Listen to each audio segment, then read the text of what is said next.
Hey, what's going on, guys? Today we're taking a look at the HGUC Galbaldy Beta, and this is a pretty cool kit. As I expected in the unboxing, it's pretty similar just in terms of the general niceness and quality of engineering and part separation, everything like that, to the HGUC Ifrit Schneid. So if you built that kit, I felt it's kind of similar to that, just overall. There is one point of articulation that I thought was definitely a little bit disappointing, though. I'll get to that here in a minute. Overall, though, nice. Very minimal, very, very minimal on the stickers, and just the color separation, everything all pretty good. There's a few points maybe that I think that would have been nice if they were separate parts, but it is an HG, so you can't really expect too much. It's definitely better than average, and it's definitely a really solid kit for 1,500 yen. You can't really go wrong if you're looking for, or if you're just a fan of the design of the Galbaldy. I think you'll be perfectly pleased with this. It's very unlikely that I think we'll get a master grade of this anytime soon. So if you like the Galbaldy and you want a kit of it, then I think you can feel safe in picking up this one. So as always, a huge thank you to USA Gundam Store for making this review possible, guys. Check the link to their site down below and shop online with them. Use my coupon code there, ZakuAurelius10, to save 10%. And so let's have a look at what we've got here. Alright, so first up we've got the shield. This just plugs onto the arm right there. You've got a couple of extra ammo packs for the beam rifle that are just kind of just a molded detail there. You can't really do anything with them. There's a yellow sticker there on the front of this, and it's pretty plain, pretty Jane, and it doesn't really look all that great in my personal opinion. You can do one of these little magic tricks and make it closed up like that if you prefer the more compact form. But anyway, that just plugs onto the arm, either the left or the right side. You can take your pick. And then we've got the beam rifle and our trigger finger hand for that, which I've just got connected on here. And yeah, it's just got a little pink sticker there for the camera. Very similar, I think, in terms of its style and shape to the Galbaldy beam rifle. I'm not sure, like, canonically if or how it's connected to that, but it does remind me of that a lot. And then we've got our two beam sabers with the clear yellow beam saber effect parts on those. Now, these don't store on the kit, but instead we have a little gimmick here in the shoulder that this part should open up. It's not really on a hinge, but you can just like tilt that part up like that. And then that's supposed to be the beam saber handle there. That is a separate part there, and I think it looks okay, but it doesn't actually physically pull out of there because, yeah, there's no way you're going to fit that beam saber handle into there as a high grade. Even a master grade, I'm not sure if they would be able to sort that out. But there you go, that's it for the accessories. So while we've got the kit here, let's just move on to talking about the articulation and the kit itself. So you saw the one sticker there on the shield. We've got another sticker here for the mono eye, and then the sticker for the camera on the beam rifle. And that's it for the stickers for this kit. There's just those three. So very minimal, and I think they all work pretty nice. They're all, I mean, I wouldn't have expected this yellow bit on the shield to be a separate part. So just the fact that the other two are just cameras, basically, totally worth it. Now, while I'm still not entirely convinced on this pinhead design, Who you calling pinhead? I can say that it's unique, and it's probably about as cool looking as it's gonna get, just based on the original design. I think they've done a pretty good job just in the molding, the sculpt of this HGUC version to make it look pretty fierce, I suppose. The mono eye doesn't move at all, it's just stuck in that one position. Now here's the point of articulation that I find lacking here in the kit, and that's the neck, because it can go up to about there, which is not bad, and then down to there like that, but it's just using the polycap neck joint there, and I really wish that they would have done just like the separate part, the kind of part neck joint that they've been using in a lot of the recent HGUC kits, where it's actually like a separate piece and it kind of like rotates up, and it gives you a better range of movement up. Because as I feel now, like the head goes up pretty well, I suppose, like that, but I just feel like that it's like just barely hanging onto the polycap there, and any slight touch is just gonna poop, just knock it off there. But just around that area, you can see there's a lot of really nice detail here around the top of that. Very nice. Just around here on the backpack real quick, nothing moves or anything on that. It's just kind of a couple blocks there, front and back, and then these extra parts you plug in on the sides. Nothing really too fancy about that. Some nice color separation here in the chest, though, with the gray part and that kind of light maroon part there in the center. And then we have an opening cockpit hatch, sort of. This panel on the front of the chest can be removed, and that's supposed to be our cockpit hatch there. Now, there's nothing really that you can do with this. It doesn't like slide over to the side or like plug in in a different position, like off to the side. Just it's either on or off, and then you have like that sort of cockpit hatch detail there. It's kind of interesting. It's not really the greatest thing. It's better than nothing, I suppose. But yeah, there's that.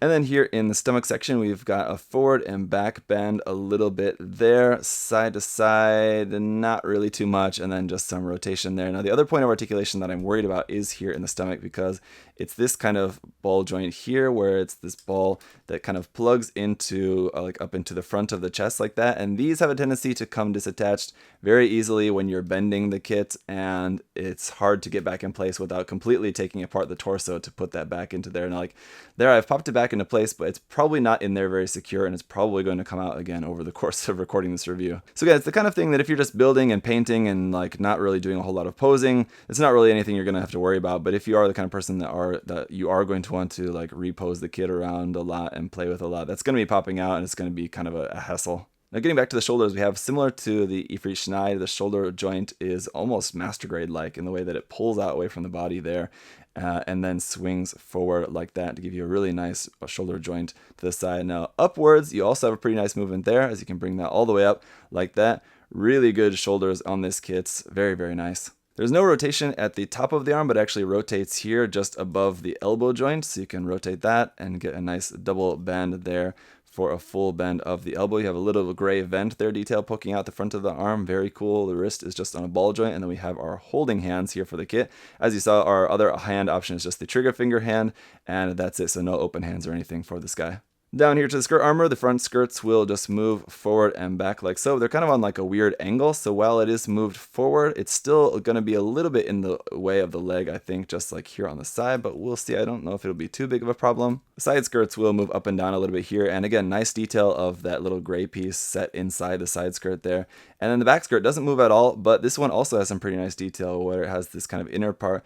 It's like one big piece and then these two parts that fit on top of that for these kind of covers over the top. And I kind of wish that that center part inside there would have been a separate piece for like the little like verniers inside there. If that would have been one separate piece that you fit underneath this main piece for the back skirt, that would have been really cool to give you a nice little bit of color separation, but it's not bad anyway. The detail is all there. The hip joint will rock side to side.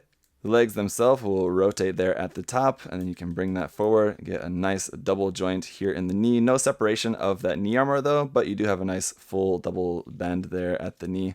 Down here to the ankles, he's kind of got these bell bottoms, so you're not going to get a huge range of movement side to side, but it's pretty good to get a relatively wide stance out of that, but you're not going to get anything like too dramatic in terms of getting this able to stand flat in any sort of wide stance. Up underneath the foot, some nice detail there for the most part, except for a little bit of hollow space here towards the back. It's all one piece, so you're not going to have any toe bend there, unfortunately, up or down. And just overall forward and back movement of the ankle here is kind of lacking. You really aren't going to be able to move that forward or back all that much at all. So overall, as you can see, the articulation is going to be very nice, with the exception of, I think, the ankles and neck possibly being able to be a little bit better. The choice that Bandai made for the engineering of that stomach section joint there as well, I don't really like that too much. I hope they kind of get away from that. I can see how, like, in theory, and it does sort of work relatively well, but it's just kind of annoying when you're trying to pose the kit and it pops off very easily. So there's a couple of slight weak points that you could point out, but overall the articulation is pretty dang good, and the amount of stickers on here also pretty dang good as well. They're pretty non-existent for the most part. And the other thing that I haven't mentioned about yet that is usually a common issue for high grades is seam lines, of course. And the seam lines on this kit are also pretty minimal. They're all, for the most part, pretty hidden on this kit, except for where you might very likely expect to see them, like on the tops of the shoulders. And that's pretty much it, actually. And even there on the shoulders, they're kind of hidden pretty well as details rather than a seam line. I guess maybe there is a seam line there through the center of the backpack, like around the outside edge of the backpack, and that may be the only one that I would really bother doing anything about if I was going to paint the kit. But if you wanted a kit that's going to be pretty easy to paint up with very minimal work doing first in terms of seam line removal for an HG, this is going to be one of those ones that's pretty dang good. And then as far as accessories, as you guys can see, it's pretty bare bones. I mean, it's got the shield, the beam sabers, and a beam rifle. I mean, that's pretty basic, but yeah, you're set for some basic stuff. And for the list price of 1,500 yen, again, I think that's pretty cool. It kind of maybe would have been nice if this would have come with the bazooka.